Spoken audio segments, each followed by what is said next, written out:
Bio fertiliser use करके हम इस चीज़ से निजात पा सकते हैं। तो हमारा ये प्लान था कि हम और इस तरीके से उगाएं कि उससे धरती को और हवा को कोई नुकसान ना हो, जो कि आपकी ज़मीन को वापस ताकतवर बना सकता है कुछ भी उगाने के लिए। एज अ कंपनी हम उन किसान भाइयों के साथ मिल के काम करें, तो जो भी लकड़ी है, जो भी उसकी टहनी है, जो भी उसके फूल हैं जो कि ड्राई होकर गिर जाते हैं, इससे उसका फ़ायदा हो रहा है। और वो रीज़न अभी भी लोगों के जहन में है कि ये इससे ज़मीन उपजाऊ नहीं होती, जो कि एक प्रॉपर एग्री साइंटिस्ट है, एग्रोनॉमिस्ट है। अब हम मुखातिब हैं एमए हर्बल्स के वाइस प्रेसिडेंट सस्टेनेबल डेवलपमेंट जो देख रहे हैं ऐसे हमजा जैदी साहब से। हमजा साहब, आप ये बताएं कि जो बात आ रही बार बार अमेजिंग हर्ब्स की, अमेजिंग फार्मिंग की, ये आखिर है क्या कंसेप्ट? नमस्कार। तो बेसिकली अमेजिंग फार्म्स एक हमारा इनिशिएटिव है जो कि हम लोगों ने स्टार्ट करा है, क्योंकि हमारे जो प्रोडक्ट्स हैं जैसे नेचुरल डाइज हैं वो कई प्रकार के raw material, plant material, animal material से बनती है।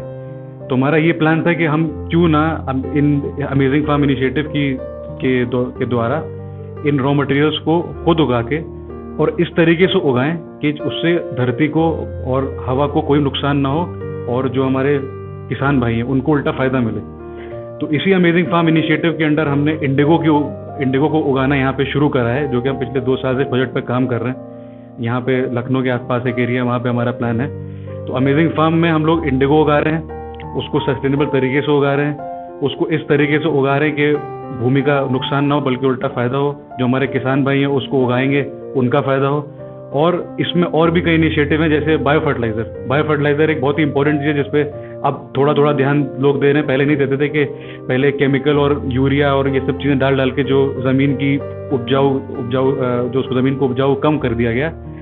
बायो फर्टिलाइज़र यूज़ करके हम इस चीज़ से निजात पा सकते हैं। बायो फर्टिलाइज़र कुछ नहीं है, जो आपकी जो अन्य खरपतवार है, जो आपका किचन में वेस्ट है, जो आपका फार्म में जो आप जब काटते हैं, जो निराई होती है, उसका जो वेस्ट निकलता है, आप उसको प्रोसेस करके एक तरीके से एक बायो फर्टिलाइज़र बना सकते हैं, जो कि आपकी ज़मीन को वापस ताकतवर बना सकता है कुछ भी उगाने के लिए। तो अमेजिंग फार्म एक हमारा यही इनिशिएटिव है बेसिकली। वैसे नील की खेती क्या मानी जा सकती है बाकी जो परंपरागत खेती है उस खेती की तरह कठिन खेती वो भी है क्या? नील की खेती में जैसे कि मैंने बताया, अमेजिंग फार्म में हमने एक ये भी चीज़ करी है कि हम एज अ कंपनी हम उन किसान भाइयों के साथ मिल के काम करें जिनको हमको पता है कि इन्हीं को ग्राउंड पे काम करना है। तो हमने जब उनके साथ काम करा, उनका फीडबैक लिया, उनके कहने के हिसाब से ऐसा है कि नील की खेती काफ़ी आसान है। उनकी किसानों की बहुत सारी प्रॉब्लम्स रहती हैं कि इस बार हमारे क्रॉप में कीड़ा लग गया या हमारे क्रॉप में किसी जानवर ने आके ग्रेजिंग कर दी। नील में ऐसा नहीं है। उनके हिसाब से नील में कीड़ा नहीं लगता, नील को उगाना आसान है, नील में कोई एनिमल आके ग्रेज नहीं कर सकता उसको। उल्टा ये भी है कि नील का जब आपने एक बार हार्वेस्ट कर लिया, जो उसका वेस्ट मटेरियल है जो कि नीचे गिर जाता है, उसको अगर वो निराई करके उसको अच्छे से प्लॉइंग कर दें तो वो फिर से बायो फर्टिलाइजर का काम करता है।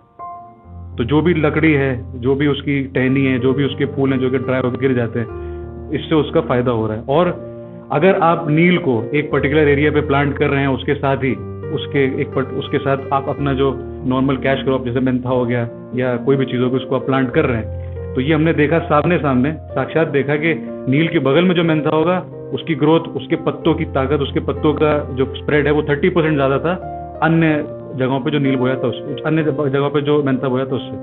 मतलब आपका कहने का मतलब ये है कि नील के साथ अगर हम मेंथा को बोते हैं तो मेंथा की भी ज्यादा पैदावार होती है, ज्यादा सशक्त पैदावार होती है। इसके अलावा आप मुझे बताना चाहेंगे कि वास्तव में अब नील की खेती को लेकर जब आप गंभीर हैं, इस प्रदेश में कहाँ किसान गंभीर हो चुके हैं? इस प्रदेश में अभी तो क्योंकि नील की यहाँ पे खेती एक ज़माने पहले हुआ करती थी, उसके बाद आज जैसे आपने बताया एक रीज़न की वजह से बंद हो गई। वो रीज़न अभी भी लोगों के जहन में है कि ये इससे ज़मीन उपजाऊ नहीं होती, ये ज़मीन को बैरन कर देता है। हालांकि हमने स्कूल में ये पढ़ा है, अपने स्कूल में ये पढ़ा था कि ऐसा होता है, बट जब मैंने पहली बार प्रैक्टिकली देखा तो मुझे पता चला नहीं, वो एक किसी और रीज़न की वजह से ये नील यहाँ से हटा था, उसका रीज़न ज़मीन से लेना देना नहीं था। तो अब हमारा यही प्लान है कि हमने एक्सपेरिमेंट करा, हम 2 साल से इस प्रोजेक्ट पे काम कर रहे हैं। हमने इस प्रोजेक्ट की पब्लिसिटी भी हमारे करने का प्लान है। जो हमें रियल डेटा मिला है, स्केलेबल डेटा मिला है, हमारा यही प्लान है कि अब इस डेटा से लोगों का रुझान इसकी तरफ लाएं कि आप मेंथा और शुगर के बाद अगला बड़ा कैश क्रॉप नील बन सकता है यूपी में। ये मेरा दावा है। लेकिन ये तो आपका R&D जितना भी है ये तो बहुत मुझे लगता है बड़ा रोचक है। इस पर तो मुझे लगता है कृषि वैज्ञानिक भी जितना काम नहीं कर रहा उतना उससे ज्यादा कहीं आपका R&D डिवीजन कर रहा है। ये रिपोर्ट जो आप अपने साथ लेकर चल रहे हैं और काम कर रहे हैं, सरकार को नहीं चाहेंगे कि सरकार को भी इसमें इनिशिएटिव लेना चाहिए? उन तक ये बात नहीं पहुंचाएंगे? बिल्कुल, सरकार तक ये बात बिल्कुल पहुंचना ही। हालांकि जैसे आपने बताया जो साइंटिस्ट है, हमने भी अमेजिंग फार्म में एक साइंटिस्ट के साथ ही ये काम करा है, जो कि एक प्रॉपर एग्री साइंटिस्ट है, एग्रोनॉमिस्ट है, जिसका काम ना कि सिर्फ ये नहीं था कि इस क्रॉप को कैसे उगाया जाए, बट इस क्रॉप को कैसे उगा के किसानों का भला करा जाए, जो कि एग्रोनॉमी में आता है। तो बिल्कुल जो हमारा डेटा है, जो हमारी रिपोर्ट है, हमारा पूरा प्लान है कि इसको किसी तरीके से सरकार तक पहुंचाया जाए। अलग अलग जो सरकार के विभाग है वहाँ पर इसका डेटा पहुंचे, और ताकि उनका भी रुझान इसकी तरफ आए और देखें कि ये भी पॉसिबल है यहाँ पे। Thank you.